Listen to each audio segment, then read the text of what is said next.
জান্নাত জাহান্নাম এটা কিন্তু মূল না, এটা সীমিত সময়। কেউ দীর্ঘস্থায়ীভাবে জাহান্নামে থাকে না। জাহান্নাম কেন সৃষ্টি করা হয়েছে?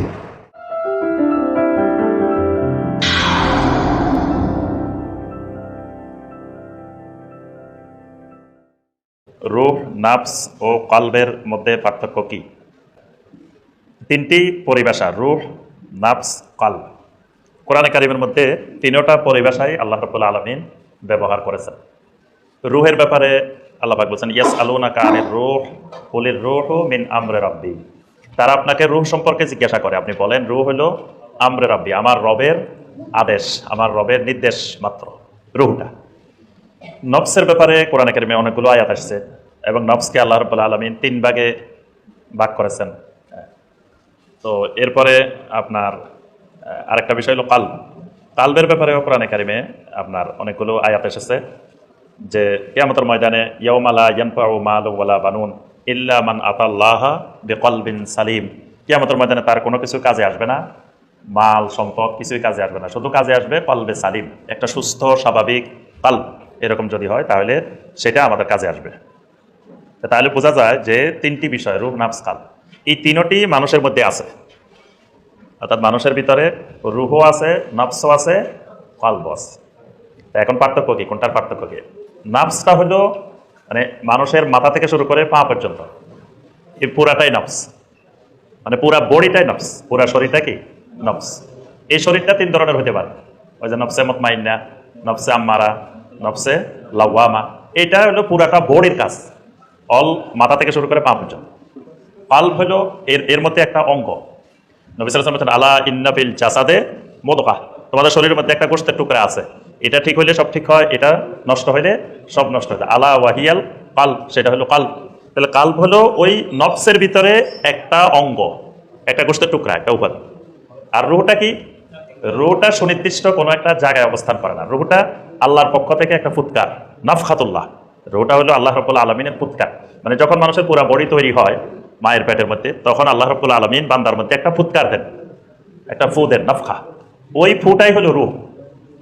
এই রূহটা যখন চলে যায় তখন আমরা বলি যে লোকটা মারা গেছে, লোকটা মৃত্যুবরণ করছে। তার তো বাবাজান বলতেছেন যে সৃষ্টি জগতে এবং রহস্য জগতে তিন পাকে বাধা। কয় পাকে? তিনটা পাকের মধ্যে বাধা। সেই তিনটা পাক কি? প্রথম হচ্ছে নফস মানে প্রাণ, দ্বিতীয় হচ্ছে শয়তান রূপী খান্নাস, তৃতীয় হচ্ছে রূহ রূপী রব। শয়তান কি? নফস, শয়তান আর রূহ।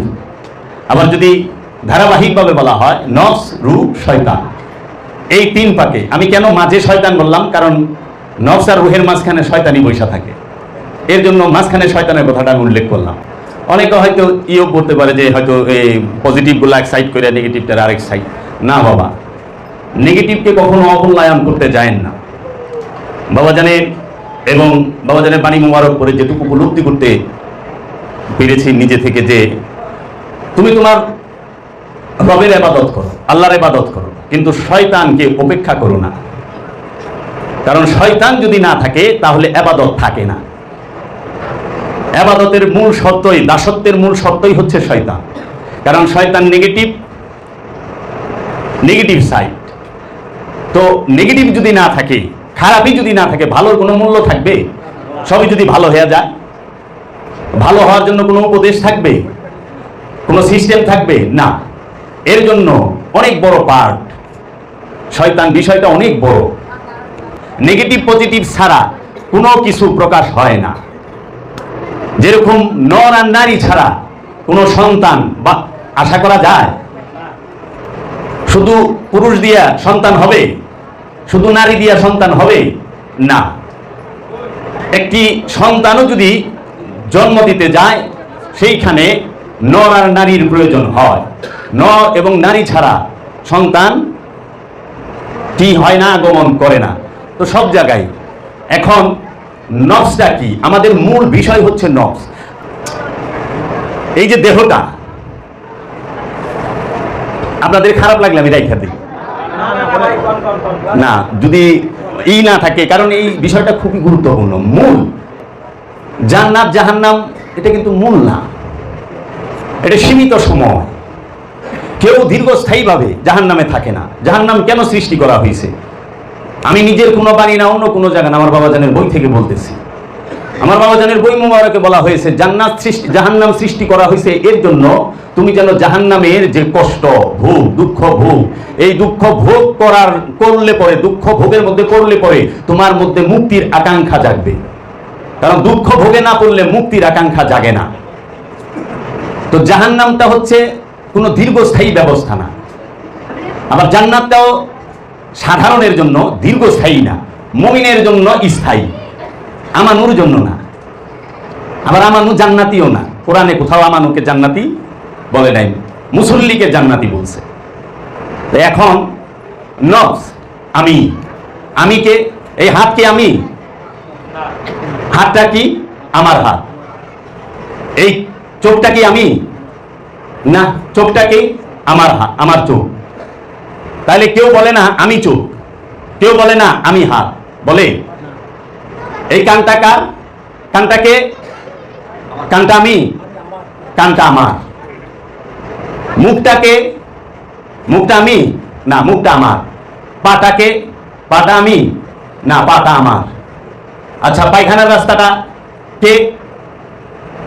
আমি, না আমার, আমার পায়খানার রাস্তা। প্রস্রাবের রাস্তাটাকে? আমি, না প্রস্রাবের রাস্তাটাও আমার।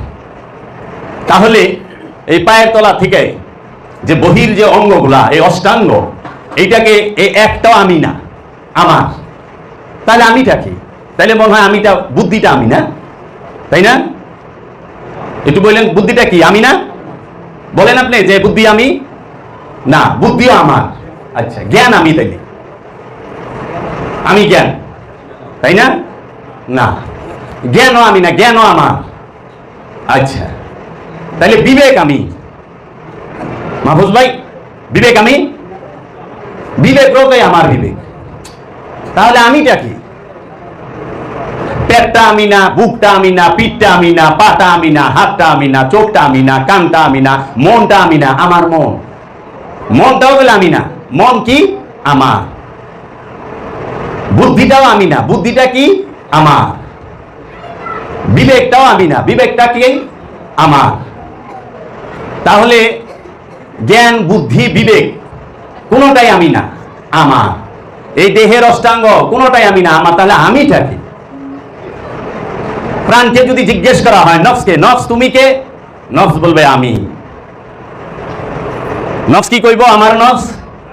দেহকে যদি, নফসকে যদি জিজ্ঞেস করা হয় এই দেহ তুমি কে? আমি।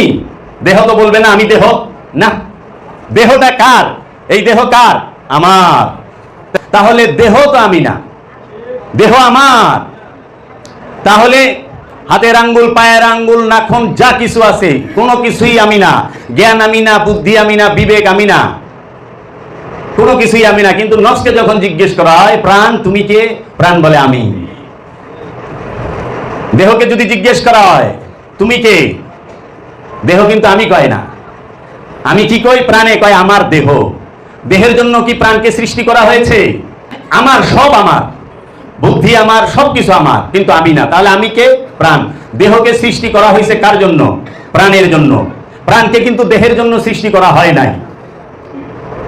এর জন্য এই দেহ গঠনের আগেই মায়ের গর্ভে প্রাণ প্রবেশ করে। যখন মাথা ছিল না তখনও আমি ছিলাম মায়ের গর্ভে। যখন আমার হাত ছিল না তখনও আমি মায়ের গর্ভে ছিলাম। যখন আমার পা গজায় নাই তখনও আমি মায়ের গর্ভে ছিলাম। তাহলে পরে যে মনে করে এই দেহটা আমি, তো সে কোথায় আছে? সবচেয়ে উচ্চ স্তরের ভুলের মধ্যে আছে। এটা কে বুঝাইলো? মাওলা বাবা জাহাঙ্গীর বুঝাইলো, আকা বাবা জাহাঙ্গীর বুঝাইলো যে প্রতিটা মানুষ, সে প্রতিটা জিন, সে মনের অজান্তে মনে করে এই দেহটা আমার, এই দেহটা আমি। প্রতিটা মানুষ মনে করে এই দেহটাই আমি। এই দেহটা কখনোই আমি না। এই দেহটা হচ্ছে আমির কবর, আমির খাঁচা, আমির পোশাক। এখন এই যে পাঞ্জাবি পরছি, পাঞ্জাবিটা কি দেহ? পায়জামা পরছি, পায়জামা কি দেহ? এই উড়না পরছি, উড়না কি দেহ? এই মাথার টুপি পরছি, এটা কি দেহ? না। কিটা দেহের পোশাক। ঠিক এই চোখ নফস নয়, চোখ হচ্ছে নফসের পোশাক। এই কান নফস নয়, কান হচ্ছে নফসের পোশাক। এই মুখ নফস নয়, মুখ হচ্ছে নফসের পোশাক। এই নাক নফস নয়, নফস হচ্ছে, এই নাক হচ্ছে নফসের পোশাক। এই বুদ্ধি সে কে? নফস। এই চিন্তা সে কে? নফস। এই মন সে কে? নফস। এগুলা নফসের এক একটা পার্ট, নফস নয়। তাহলে নফস কি? প্রাণ কি? আজকাল তো বড় বড় মোটা মোটা কিতাব লিখে ফেলে। যদি কেউ মনে করে আমি সব যাই না গেছি, আমি সব বুঝা গেছি, এইটাও তার তদ্বির। আবার যদি কেউ মনে করে, কোনো নফস মনে করে আমি কিছুই জানি না, নামিদানম, আমি কিছুই জানি না, এইটাও তার তদ্বির। আমরা কিন্তু সম্পূর্ণ নিজের ব্যাপারে, জিন এবং ইনসান সম্পূর্ণ অজ্ঞ। একটা আয়নার দিকে তাকান, ওই আয়নার মধ্যে আপনার মুখটা দেখা যাবে, কিন্তু ওই আয়নার মধ্যে মুখ যেটা, ওইটা কি আপনি? না, এটা ক্ষণিক সময়ের জন্য একটা ছবি। এখন মানুষ বলে, যারা সীমিত জ্ঞানের অধিকারী, যারা দেহকে নিয়ে, দেহে কেন্দ্রিক, অনুষ্ঠান কেন্দ্রিক, যাদের ধর্মচর্চা, জ্ঞানচর্চা, তারা বলে যে কি ইসলামে পীর পূজা হারাম। আর আমি আমার দয়াল মুর্শিদ কেবলাকে আবার বই মোবারক থেকে পেয়েছি, পীর পারাস্তি, হক পারাস্তি। আর হারাম কোনটা? আমিত্বের পূজা করা হারাম। ইসলামে হারাম কোনটা? কামনার পূজা করা, আমিত্বের পূজা করা, দেহের পূজা করা, ইচ্ছার পূজা করাটা হারাম। কিন্তু পীরের পূজা করা ইসলামে হক পারাস্তি, সত্যের পূজা। কারণ পীর ছাড়া আপনি সত্য পাবেন না, ওলি ছাড়া আল্লাহ পাবেন না। পীর পারাস্তি, হক পারাস্তি। মুর্শিদের প্রেমিক, হকের প্রেম। মুর্শিদের পূজাই আল্লাহর পূজা, পীরের পূজাই আল্লাহর পূজা। তো এখন মানুষ আমিত্বের পূজা করে। আমিত্বটা কি? আমিত্বকে যদি একটু ভালোভাবে বলেন, উলঙ্গ করে, যে আরেকটু ক্লিয়ার ভাবে, সহজ ভাবে, আমিত্বের আরেক শব্দই হচ্ছে কামনা। আমিত্বের আরেক শব্দই কামনা। তো এখন এই প্রাণটা আসলে কি? এই দেহের মধ্যে এক টুকরা মাংস আছে, সেই মাংসের নাম হচ্ছে কলব। কি? কলব। এই কলবের মধ্যে আছে ফুয়াদ। কি আছে কলবের মধ্যে? ফুয়াদ। ফুয়াদ আরবি শব্দ, ফুয়াদের বাংলা হচ্ছে অনুভূতি। অনুভূতিও চিন্তা। এই ফুয়াদের মধ্যে আছে কি? সের। অনুভূতির মধ্যে সের আছে। সের মানে কি? সের শব্দের অর্থ হচ্ছে রহস্য। তাহলে অনুভূতির মাঝে আছে সের, মানে রহস্য। রহস্যের মাঝে আছে কি? নূর। নূরের মাঝে আছে কি? আনা। আনার মাঝে আছে কি? আমি। আনা অর্থ আমি, আরবিতে আনা বলা হয়। আনার বাংলা হচ্ছে আমি। আমির মাঝে কি আছে? মহা আমি। আমি আমি। এই মহা আমিটাই হচ্ছে, আমি আমিটাই হচ্ছে নূরে মোহাম্মদ, যেটাকে রূহ বলা হয়। এই যে এখানে বলা হয় যে নফসের নিকটে রূহের অবস্থান, নফসের নিকটে রূহের অবস্থান,